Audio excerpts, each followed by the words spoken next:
হলদি নদী থেকে নৌকোতে সবংয়ে বালি পাচার করার সময় 5 দুষ্কৃতীকে গ্রেপ্তার করল সবং থানার পুলিশ।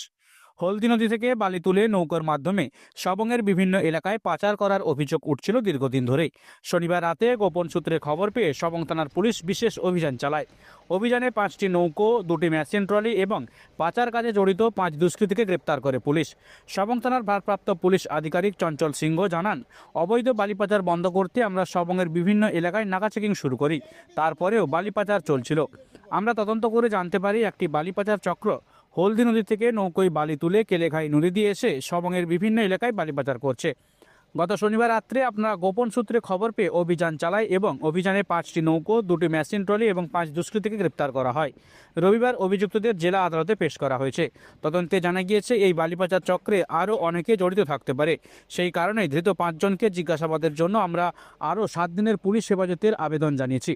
হলদি নদীর বালি পাচার চক্র ভেঙে ফেলতে সবং থানার পুলিশ আরও কড়া নজরদারি চালাচ্ছে। স্থানীয় সূত্রে দাবি, দীর্ঘদিন ধরে এই চক্রটি সক্রিয় ছিল। পুলিশের এই তৎপরতায় এলাকাবাসীর মধ্যে স্বস্তি ফিরেছে। সবং থেকে অমিত ক্লারি report, the Midnapore Times.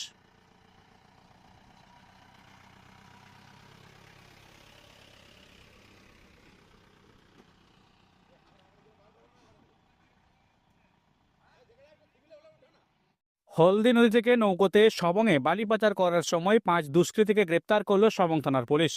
Haldi নদী থেকে বালি তুলে নৌকার মাধ্যমে সবংয়ের বিভিন্ন এলাকায় পাচার করার অভিযোগ উঠছিল দীর্ঘদিন ধরেই। শনিবার রাতে গোপন সূত্রে খবর পেয়ে সবং থানার পুলিশ বিশেষ অভিযান চালায়। অভিযানে 5টি নৌকো, 2টি মেশিন ট্রলি এবং পাচার কাজে জড়িত 5 দুষ্কৃতীকে গ্রেপ্তার করে পুলিশ। সবং থানার ভারপ্রাপ্ত পুলিশ আধিকারিক চঞ্চল সিংহ জানান, অবৈধ বালি পাচার বন্ধ করতে আমরা সবংয়ের বিভিন্ন এলাকায় নাকা চেকিং শুরু করি।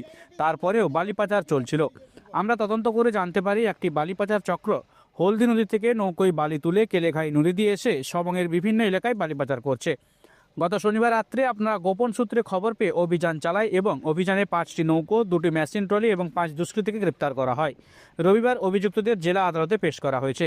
তদন্তে জানা গিয়েছে এই বালি পাচার চক্রে আরও অনেকে জড়িত থাকতে পারে। সেই কারণেই ধৃত 5 জনকে জিজ্ঞাসাবাদের জন্য আমরা আরও 7 দিনের পুলিশ হেফাজতের আবেদন জানিয়েছি। হলদি নদীর বালি পাচার চক্র ভেঙে ফেলতে সবং থানার পুলিশ আরও কড়া নজরদারি চালাচ্ছে। স্থানীয় সূত্রে দাবি, দীর্ঘদিন ধরে এই চক্রটি সক্রিয় ছিল। পুলিশের এই তৎপরতায় এলাকাবাসীর মধ্যে স্বস্তি ফিরেছে। সবং থেকে অমিত ক্লারি report, the Midnapore Times.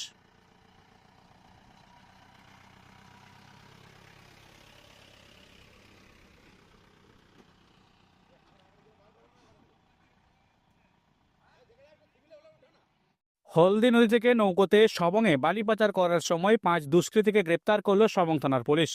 Haldi নদী থেকে বালি তুলে নৌকার মাধ্যমে সবংয়ের বিভিন্ন এলাকায় পাচার করার